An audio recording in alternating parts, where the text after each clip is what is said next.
Have you ever, in your life, had a moment when you felt truly amazed, struck by something seemingly ordinary, something usual, something ordinary, and suddenly everything started to feel extraordinary?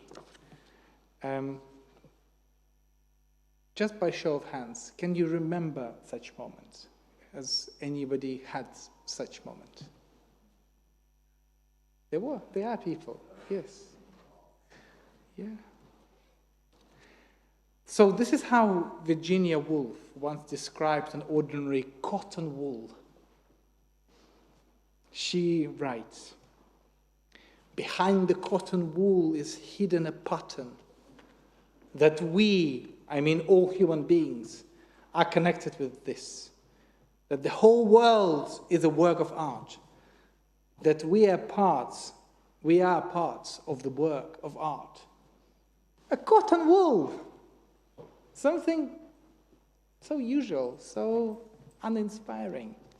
And yet, at some point in her life, she felt this inspiration and she saw connection with the world through a cotton wool. Extraordinary. So in this week's Torah portion, I think we have a similar moment. In this moment, a dream becomes something extraordinary. I know that dreams can have all sorts of images and all sorts of stories, but very often, dream is a dream. We don't often pay attention to them. Not every dream changes your life, but yet some dreams have a special meaning. So we read this week about Jacob's dream. While fleeing from his brother Esau, Jacob lay down for the night with just stone for his pillow. He has nothing. He had to flee. He had to run away. So he has nothing. Just he sleeps on the earth, on the ground, with nothing else. And at that moment, he dreamt of a ladder reaching from earth to heaven, with angels ascending and descending on it. At the top, there was God. That was a dream. We all have strange visions when we sleep. So why would this dream be special? Yet when Jacob wakes up, shocked by the intensity of the dream, he exclaims, "God is in this place, and I did not know it." He then takes that very stone, sets it upright, and names the place Beit El, which means a house of God. So, to appreciate what happens here, we need for a moment to have a little history lesson.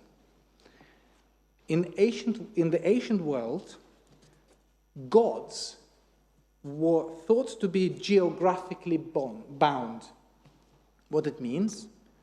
It means that if you step across the border, a certain border that was the domain of one god, you step into the domain of a different god. That's how people lived in the past. They thought that a certain god was in charge of a territory.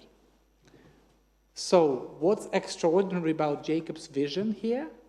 You need to read it through the lens, through the context of this knowledge.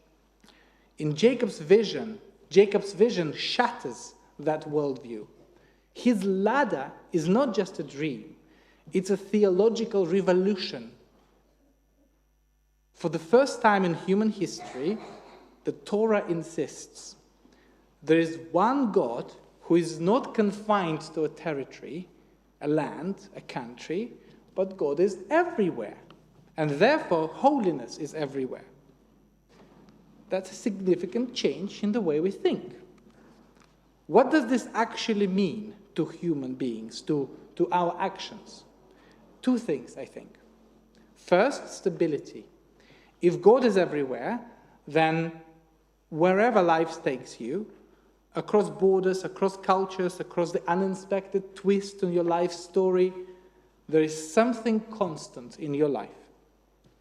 At least something. And the second is the message of radical acceptance. If one God is the source of all existence, then every person, every idea, every place and tradition carries a spark of that same divine creativity. If something exists in this world, it means it should exist, which is on the border of fatalism, but not quite there yet. Rabbi Abraham Joshua Heschel, and I continue the theme of Heschel here without coordinating with Rabbi Elana. So Heschel calls this way of living radical amazement. Everything is phenomenal, he writes. Everything is incredible. Never treat life casually. To be spiritual, Heschel writes, is to be amazed. It is an extreme way of living, I understand, but it's trying to see reason behind everything that you see. That everything that you see good and everything that you see bad. Be amazed, be curious. But Heschel also warned us of what happens when that amazement fades.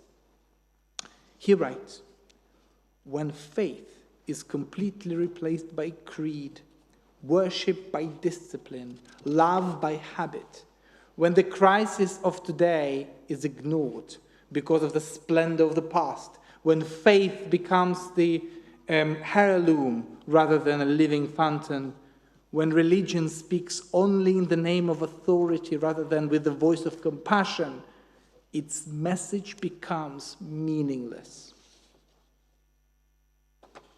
When you lose, in other words, to paraphrase Heschel, when you lose the sense of inspiration, this constant amazement of this world, you replace essence with formality, morality with self-righteous, and life with existence. Most importantly, when you lose your own curiosity and inspiration, you become vulnerable to outside influences. Then other people may replace your inspiration with their vision or their agenda. To be religious, truly believing in one God, is to be curious, to be amazed, be inspired by everything around you, is to accept differences in others, to treat all and everyone with curiosity, amazement, and respect when you don't have this core inside you, the core of wonder and accepting difference as a gift. Others can plant their ideas in your mind, sometimes dangerous ideas. We call this influence propaganda. There is always a danger of becoming a victim of modern propagandist tactics. Propaganda thrives in the environment of many closed and closed-minded communities and prevents them from learning from each other. Propaganda's perfect habitat is when we are not curious about each other. Our tradition teaches us who is wise. There are a million definitions of wisdom, but our tradition chooses one, the one who learns from every human being. Eizehu chacham ulemed mikol adam.